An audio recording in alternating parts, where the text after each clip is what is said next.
بلا شبہ ہم رب کے تصور کے حوالے سے گمراہی پر تھے، اس لیے آپ کی رہنمائی لی۔ آپ نے بتایا کہ اسم ذات کا تصور بہتر ہے۔ ہم نے اس کے حوالے سے آپ کی ویڈیو بت پرستی کا آج کے دور میں تصور اور کعبے کے اندر سرکار کے نئے نقش کے راز کی بنیادی انفرادیت کو ملاحظہ کیا، اور اب ہمیں اس کے لیے توبہ کا جذبہ محسوس کیوں نہیں ہو رہا؟ جیسا کہ آپ سے ہی سنا، موسیٰ علیہ السلام اور اس چرواہے کا اصل جاننے کے بعد توبہ کا وہ واقعہ بھی یاد آیا جب موسیٰ علیہ السلام نے چرواہے کو اس حوالے سے ڈانٹا کہ رب کے لیے ایسا سوچنا کہ رب کے بال بناؤں، کنگا کروں، بکری کا دودھ وغیرہ وغیرہ غلط ہے، تو رب نے موسیٰ کے اس عمل کو ناپسند کیا۔ اس حوالے سے روشنی فرمائیں۔ اور دوسرا یہ کہ آپ کے جواب سننے کے بعد ہم نے فجر کے بعد سرکار سے مدد مانگی کہ ہم اس میں ذات کے تصور میں پختگی لا پائیں، تو آپ کے بیان خواب میں گونجنے لگے، دھڑکن کی تیزی پر زور محسوس ہونے لگی۔ نہ جانے کیا نصیحت آپ فرما رہے تھے، براہ کرم روشنی ڈالیں۔ وہ جو موسیٰ علیہ السلام کے دور میں بندہ کھڑا ہو کے کہہ رہا تھا کہ اے اللہ، تو اگر زمین پہ ہو تو میں تیرے سر میں تیل ڈالوں، کنگھی کروں، اپنی بکری کا تازہ تازہ گرم گرم دودھ پلاؤں۔ وہ عام آدمی نہیں تھا، وہ اللہ تعالیٰ کا خاص بندہ تھا، وہ عاشق تھا۔ تو یہ جو عاشق ہوتے ہیں یہ بڑے نازک ہوتے ہیں، ان کو بار بار لگتا ہے کہ کہیں ان کا محبوب ان سے ناراض تو نہیں ہو جائے گا، اس لیے فوری طور پر یہ توبہ کرتے ہیں۔ تو اس عاشق میں اور ہم عام آدمیوں میں فرق ہے۔ جب آپ بھی درجہ کمال پر پہنچ جائیں گے تو آپ کو بھی چھوٹی چھوٹی باتوں پر پریشانی ہوگی کہ کہیں میں نے کچھ ایسا تو نہیں کہہ دیا، ویسا تو نہیں کر دیا۔ یہ اس طرح کی باتیں جو ہے ذہن میں آتی ہیں۔ اس کی وجہ یہ ہے کہ آپ کا جو ریلیشن شپ ہے اللہ کے ساتھ وہ بڑا سینسٹیو ہو جاتا ہے، اور ہر وقت آپ کو یہ فکر دامنگیر رہتی ہے کہ کہیں رب ناراض تو نہیں ہو گیا۔ یہی وجہ تھی کہ نبی پاک صلی اللہ علیہ وسلم کے کیا گناہ تھے؟ آپ تو معصوم تھے، اس کے باوجود بھی 70 مرتبہ استغفار کرنا کیا معنی رکھتا ہے، سوائے اس کے کہ درجہ محبوبیت میں انسان مطمئن نہیں ہوتا اپنے کام سے، بس یہی سوچتا رہتا ہے کہیں وہ ناراض تو نہیں ہو جائے گا، کہیں وہ ناراض تو نہیں ہو جائے گا۔ اس مزاج کے تصور میں پختگی لا پائیں، اس کے لیے سرکار سے مدد مانگی۔ سرکار سے مدد مانگنے کا یہ طریقہ نہیں ہے کہ آپ کہیں سرکار اس مزاج کی پختگی میں مدد کریں۔ سرکار کی مدد تب آئے گی جب آپ اس مزاج کا تصور کرنے بیٹھیں گے، اپنی انگلی کو قلم خیال کریں اور تصور کریں سرکار نے آپ کی انگلی کو پکڑا ہوا ہے اور دل پہ اللہ لکھ رہے ہیں۔ یہ ہے سرکار کی مدد لینے کا طریقہ۔ زبانی کلام ہی نہیں کہنا ہے، اپنے دل پہ اس مزاج اللہ کا تصور کرنے لگیں گے تو اس وقت آپ نے یہ تصور کرنا ہے کہ آپ کی انگلی کو سرکار نے پکڑا ہوا ہے اور دل پہ اللہ لکھ رہے ہیں۔ یہ مشق کریں، فوراً مدد ہوگی۔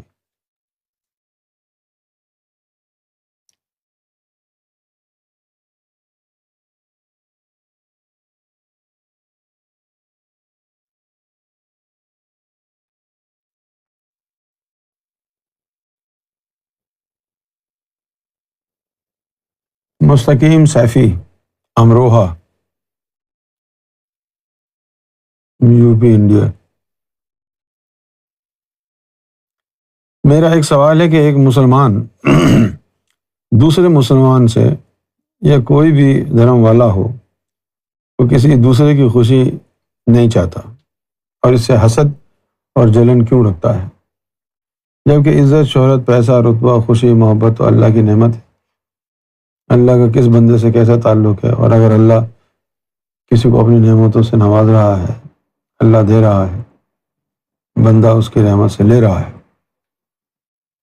تو دوسرے بندے اس سے جلن، حسد یا اس پہ جادو ٹونا کیوں کرتے؟ بھئی وہ اس لیے کرتے ہیں، ان کے دل میں شیطان ہے۔ اب آپ پوچھیں گے کس کس کے دل میں شیطان ہے؟ ہر انسان کے دل میں شیطان ہے، تا وقت یہ کہ اسے کوئی مرشد کامل مل جائے اور وہ اس کے قلب کو زندہ کر دے، اس میں ذات کا دائمی ذاکر اس کے قلب کو بنا دے، تب دل شیطان کی قید سے آزاد ہوتا۔ اگر قلب بیدار اور زندہ نہیں ہوا ہے تو پھر ایسا قلب سدھ بدھ نہیں ہوتی ہے اس میں، اور 1,80,000 جالوں کے اندر قید ہوتا ہے۔ جب 80,000 جالوں میں قید ہوگا، شہوت کے، تکبر کے، حسد کے، بغض و عناد کے جالے اس کے اوپر لپٹے ہوئے ہوں گے، تو پھر آپ کیا ایکسپیکٹ کرتے ہیں ایک عام انسان سے کہ وہ دوسروں کی خوشی دیکھ کے خوش کیوں نہیں ہوتا؟ اس کے دل میں تو شیطان بیٹھا ہوا ہے۔ جب دل سے شیطان نکلے گا، اللہ کا نام جائے گا، اس کے بعد یہ شکایت پھر نہیں ہوگی، نہ جلن ہوگی، نہ حسد ہوگا، کیونکہ وہ چیز شیطان کی گرفت سے قلب نکل گیا۔ اب تو یہ سرکار کی کرم نوازی ہو گئی ہے کہ لاکھوں لوگوں کو ذکر قلب نصیب ہو گیا ہے۔ اس سے پہلے تو دنیا میں ذکر قلب کا چرچا ہی نہیں تھا، جانتا ہی نہیں تھا، تو شیطانی تھی۔ اب جن کے دلوں میں اللہ کا نور آ رہا ہے، جن کے دل اللہ کے ذکر سے بیدار ہو رہے ہیں، ان میں تبدیلی آ رہی ہے۔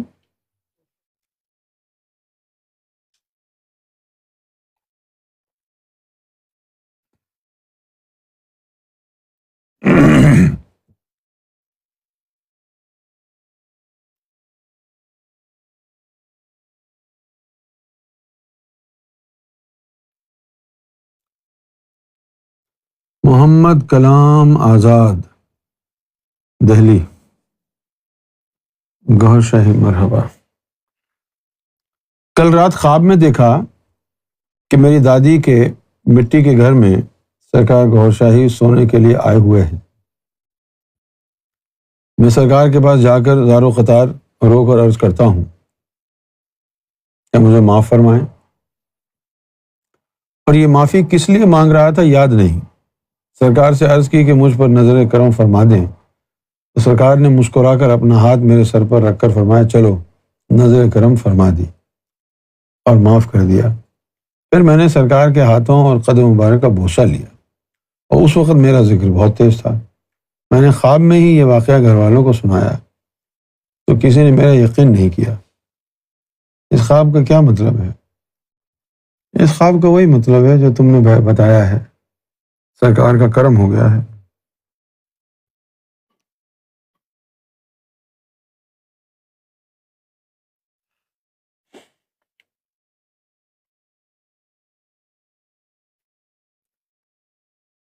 اچھی بات یہ ہے کہ بنگلہ دیش سے ویزا ہمارا آ گیا ہے۔ دس از اے گڈ نیوز۔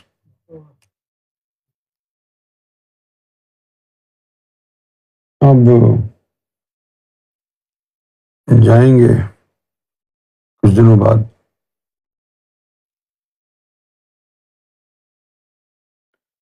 اس دفعہ مختلف شہروں میں جائیں گے، ڈھاکہ کے علاوہ باہر بھی نکلیں گے۔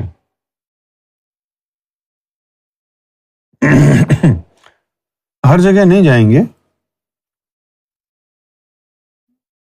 3 یا 4 شہر سلیکٹ کر لیں گے، پھر اس شہر کے آگے پیچھے جو لوگ رہتے ہیں ان کو وہاں بلا لیں گے۔ کیسا ہے؟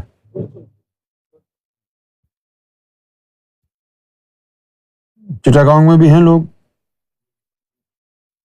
چٹاگانگ میں ہیں، اور کہاں ہیں؟ کشور گنج تو ڈھاکہ کے پاس ہی ہے، 2-2.5 گھنٹے کی ڈرائیو ہے نا۔ کشور گنج ہے نا، 2-2.5 گھنٹے کی۔ ہاں،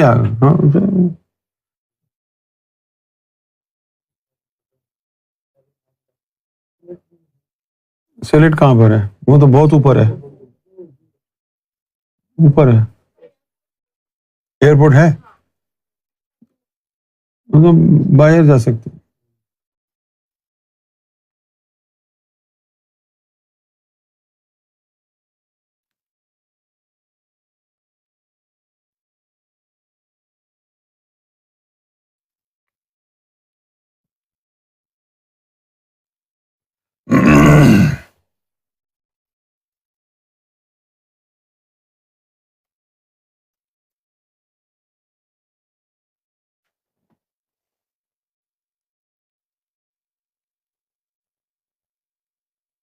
اور کہاں کہاں لوگ ہیں؟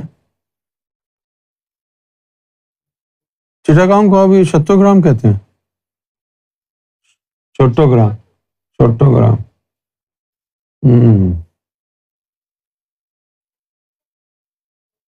کہاں؟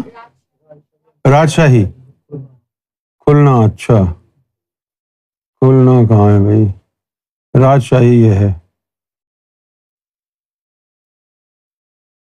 راجشاہی انڈیا کے بارڈر پر ہے۔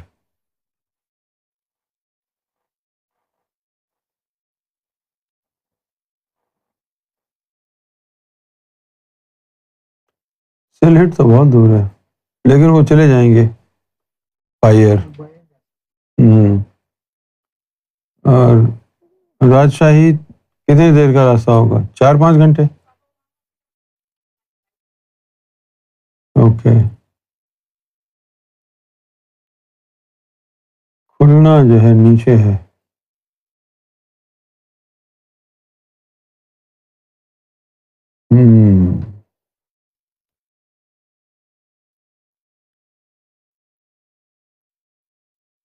زیادہ لوگ کہاں پر ہیں ہمارے؟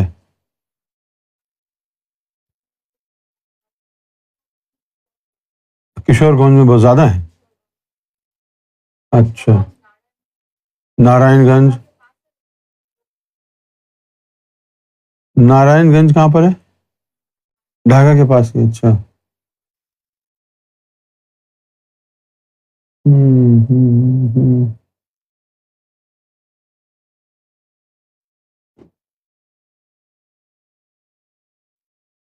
اور یہ ہے نار سندھی، وہاں بھی ہے نا؟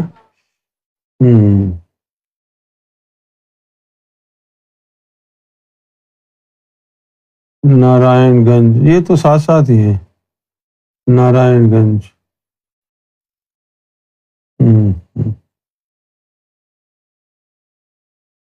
اب شمیم آرا بیگم کو کہہ دو اور شفیق بھائی کو کہ وہ پروگرام بنائیں،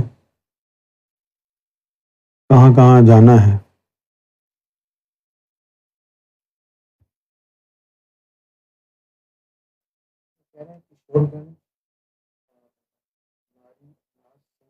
ہاں ہاں،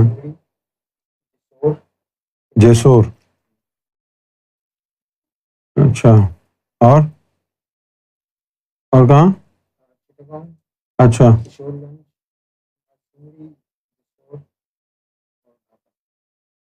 راجشاہی نہیں؟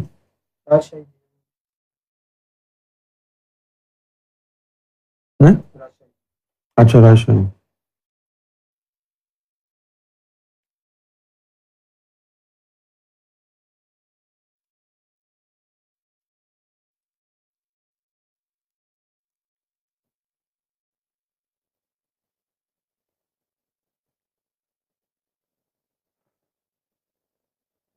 جیسور،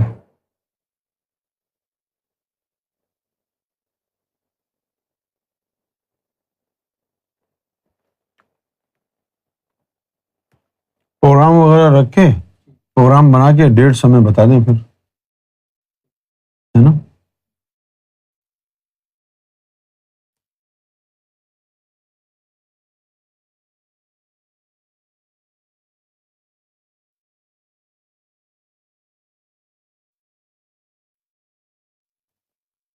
یہ جو کلکتہ وغیرہ میں لوگ رہتے ہیں، یہ بنگلہ دیش تو آ سکتے ہیں آرام سے،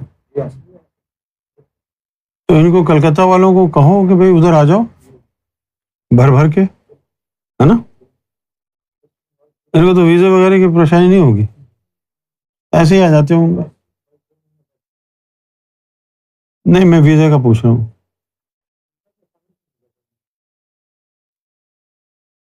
تو یہ کلکتہ والے آ سکتے ہیں وہاں سارے کے سارے؟ ہاں آسام والے بھی آ سکتے ہیں. آسام تو بنگلہ دیش کے اوپر ہی ہے. آسام والے بھی آ سکتے ہیں. بتا دو سب کو، جس نے آنا ہوگا آ جائے گا. ان کو بتا دو، الطاف بھائی کو. الطاف بھائی کہہ دیں سب کو کہ بھائی بنگلہ دیش کا ٹور ہو رہا ہے، اگر انڈیا سے خاص طور پر کلکتہ وغیرہ سے کسی کو آنا ہے تو وہ آ جائے ڈھاکہ.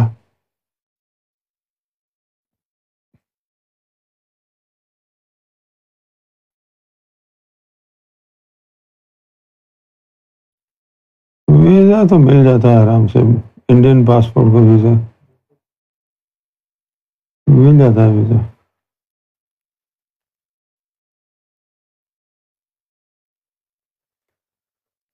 اب دوسری گورنمنٹ آ جائے گی، حسینہ واجد چلی گئی ہے، شیخ حسینہ، تو اب ویزا آسان ہو جائے گا.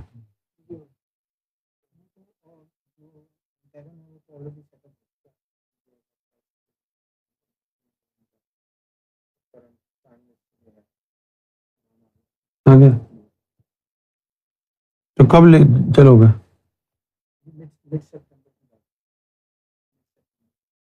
اچھا نہیں، ویزے کے لیے ویزا تو جب مرضی آ کر لینا.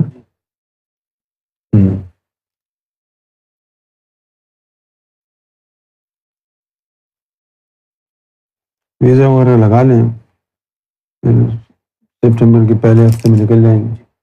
جیسے مکہ مدینہ جانا ہوا، دبئی جانا ہوا، پھر وہاں سے مڈ سپٹمبر میں آ گئے.